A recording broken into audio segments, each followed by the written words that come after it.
Chapter 12. 6 months later. After my breakup, or half breakup with Ria, my personality changed. People in college started to call me Triple S, or the silent saint of Stevens. I attended every class and sat in the front row. I took notes like a court stenographer. I never asked the professor any questions. I would sit with my friends in the residences, but not contribute to the conversation. Initially, they tried to cheer me up. They gave me copies of Playboy and arranged booze parties to help me get over Ria. However, just like their earlier advice, their breakup cures were useless too. The only thing that helped somewhat was basketball. Every time I thought of her, I hit the court. 3 hours of dribbling and shooting temporarily cured my heart attack. Heartache, if only because it left me physically exhausted. Frankly, I went to the courts in the hope she would come to practice.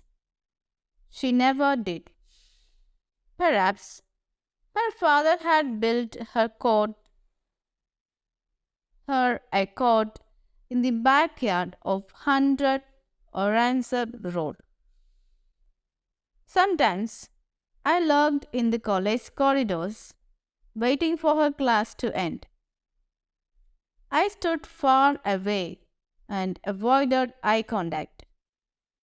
I would watch her come out of class, only to disappear into a crowd of friends. Once, she did see me. She didn't smile or turn away. She didn't even look angry. She didn't react at all. It killed me. If she had come forward and slapped me or yelled, I would have been okay. However, she looked right through me, as if I didn't exist. Nights hit me the hardest. I couldn't sleep.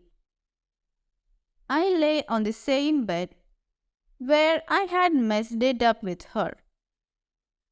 The same place where I had spoken like a Bhojpuri movie villain. I wished I had a time machine to undo my actions. I didn't want a time machine to predict the stock market or buy property cheap. I only wanted it to unsay that sentence. I had said it in a combined state of horniness, bravado, and stupidity. Well, it is also the state in which men are most of the time. I tossed and turned. I couldn't sleep. I bounced my basketball on the room's wall back and forth until the student in the adjacent room shouted curses. I studied my course books to distract myself. I found books in the library on psychology, relationships, and love. Through this, I tried to figure out women. Either the English was too tough or the books gave contradictory ideas. I ended up being more confused than ever. Women like to nurture and have long-term relationships, one study said. However, I had wanted exactly that. So, why did the study fail to explain this? Anything I read about women in newspapers, I connected with Ria. If an actress gave an interview saying she was Mori, I nodded and felt that, yes, even Ria was Mori. I had to get this girl out of my head. I couldn't. A few months later, it was my birthday. I sat with my friends in the cafeteria. As luck would have it, Ria entered at the same time with her friends. My friends wanted to see if she would wish me.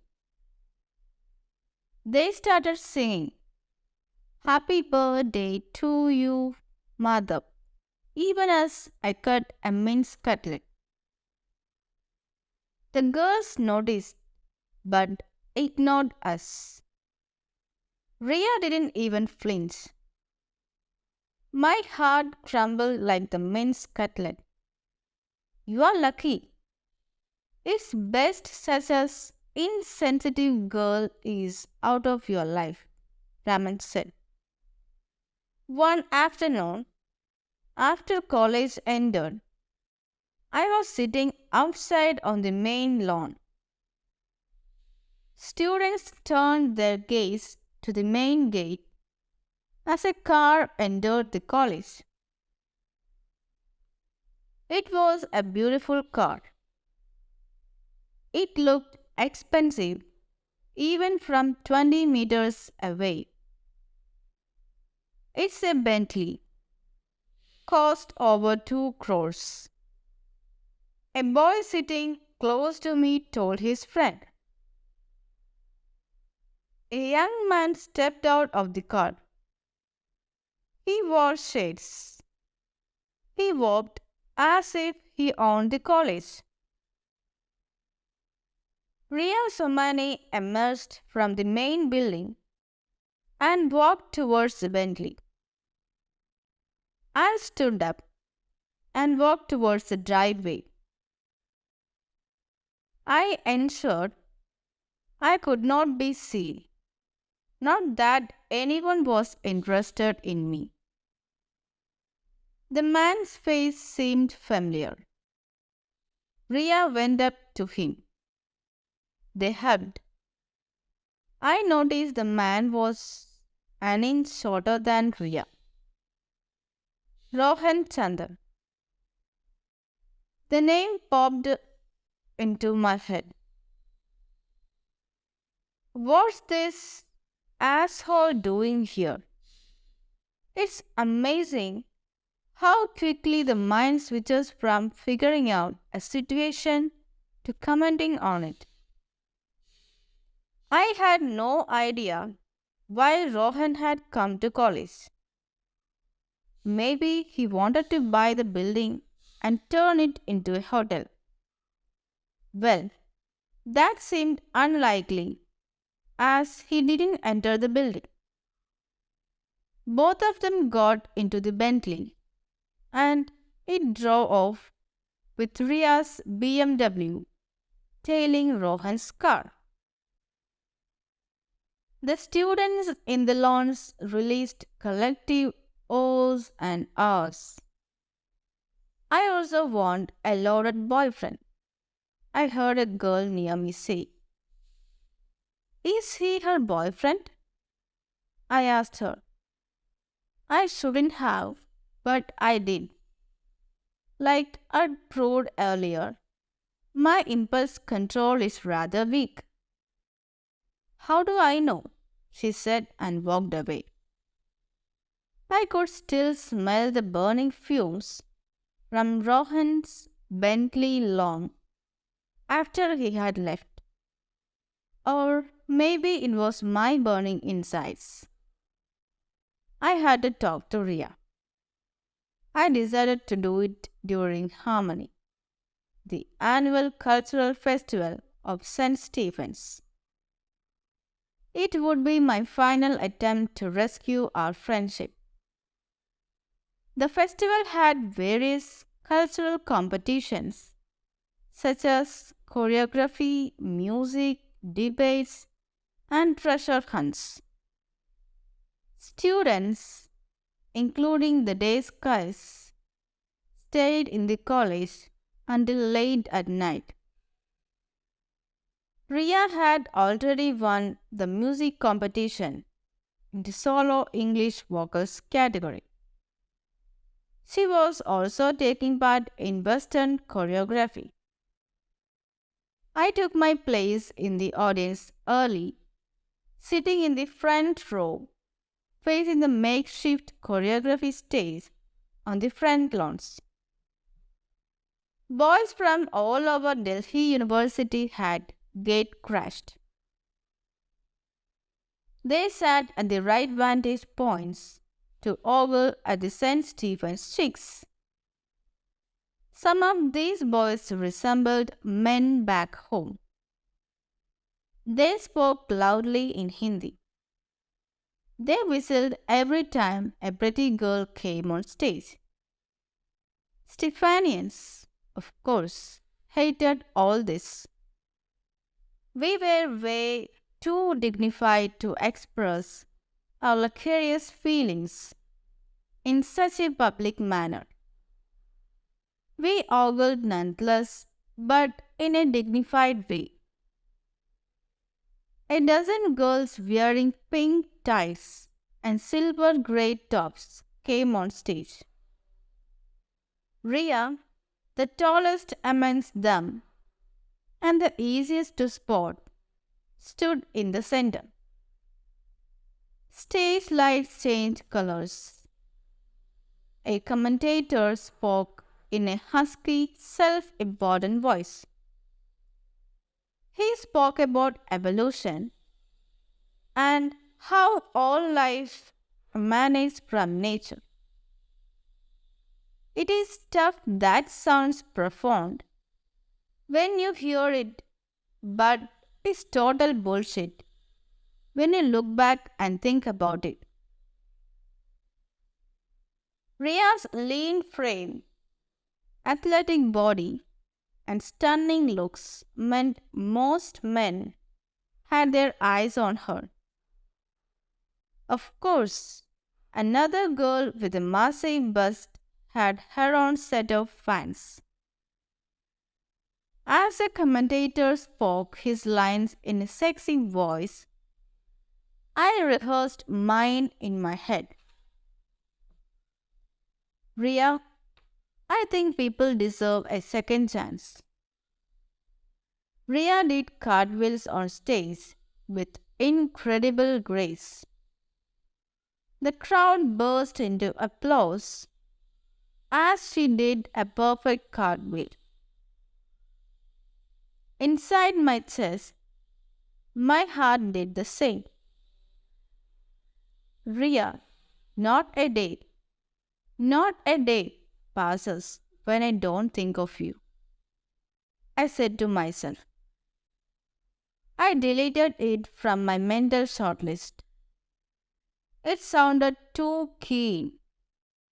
Girls are difficult. It is all about finding the right balance. You can neither be too pushy nor come across as too cool to care. I suck at this fine balance. In the last act, Ria took a handheld mic and sang the two closing lines about nature and how we need to protect it. Her clear and tuneful voice earned a round of spontaneous applause. The show ended. The girls came forward to take a bow. The crowd cheered. I slipped out and then sprinted to the classroom, converted into a green room. Finger combing my hair, I knocked on the door. A female student peeked out. What? I need to talk to someone. Sorry, only girls allowed inside. Is Ria Somani there? She's changing. Wait. I had little choice. I sat on a ledge opposite the classroom. I waited for 30 minutes. A group of girls came up, giggling for no particular reason. Ria didn't. 45 minutes later, dressed in black jeans with silver buttons and a tight black top, Ria stepped down. In a deliberate act, she took brisk steps away from me. Ria, I said. She stopped. However, she didn't turn towards me. Her hands froze, as if uncomfortable. Please, I said. She semi-turned towards me. Hi, Madhav. I stood squarely in front of her. I want to talk. 5 minutes, I said. Anything important? To me, it is. 5 minutes? I'm listening. We stood in a dark corridor, facing each other stiffly, as if in confrontation. It didn't seem like the right place to talk. I saw her face. She was still the most beautiful woman in the world to me. Even though we were in the middle of what seemed like a world war, I wanted to kiss her. That is how sick the male mind is. It can forget the entire context of a situation and follow its own track.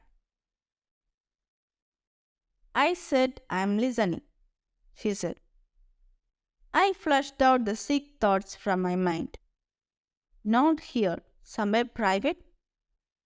Oh, really? She said.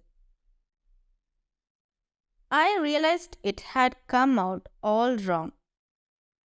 Sorry, not like that. Somewhere we can sit face to face. And it isn't so dark. The cafe? She said. No, it's packed with the DU crowd. You won't get a table. Listen, I have plans.